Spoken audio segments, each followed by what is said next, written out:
Hi Bearcats, this is Paz Moran bringing this week's Ticker Update. A graduation ceremony celebrating Mexican American identity is expanding across the CUNY network. Lisbeth de la Santa Cruz, an assistant professor in the Black and Latino Studies Department at Baruch College, has announced the first CUNY-wide Mexican American graduation ceremony.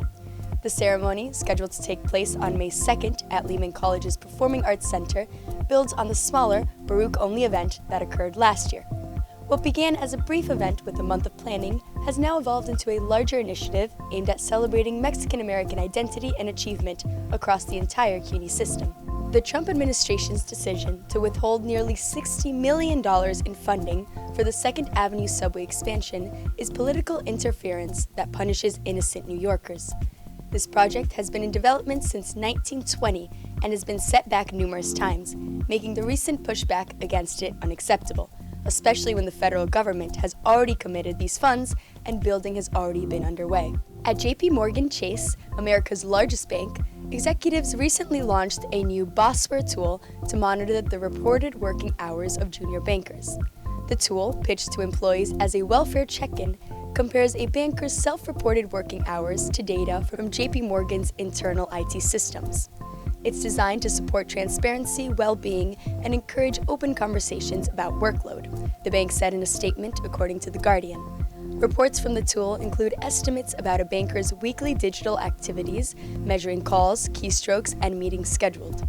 Dylan Mulvaney, a transgender woman who openly documented her journey transitioning online, has made her Broadway debut in New York City, starring as another controversial queen in Six, the musical. Mulvaney went viral on TikTok when she began posting her Days of Girlhood series, starting at day 1 back in March of 2022 at age 25. She not only documented her physical journey through hormone replacement and facial feminization, but also her journey battling negative rhetoric surrounding and within the community. In science, a recent study found that depression may be linked to how brain cells produce and manage energy. Researchers from the University of Queensland and the University of Minnesota studied 18 people from the ages of 18 to 25 who had been diagnosed with major depressive disorder. By using brain scans and blood samples, they discovered that certain cells in people with depression were producing the ATP molecule at a higher rate than those without depression. The Africa Cup of Nations announced on March 17th that Morocco was declared the champion of AFCON after the tournament ended 2 months ago. Reviewing the final of the AFCON match, the Senegal team broke multiple rules stated in the official regulations of the Africa Cup of Nations.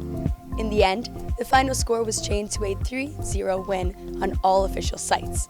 Noticing this action, many questioned why the match continued if Senegal breached these rules and why the title was stripped 2 months after the tournament. You can find all these stories and more at theticker.org. That's all for this week, Bearcats. Join us next time.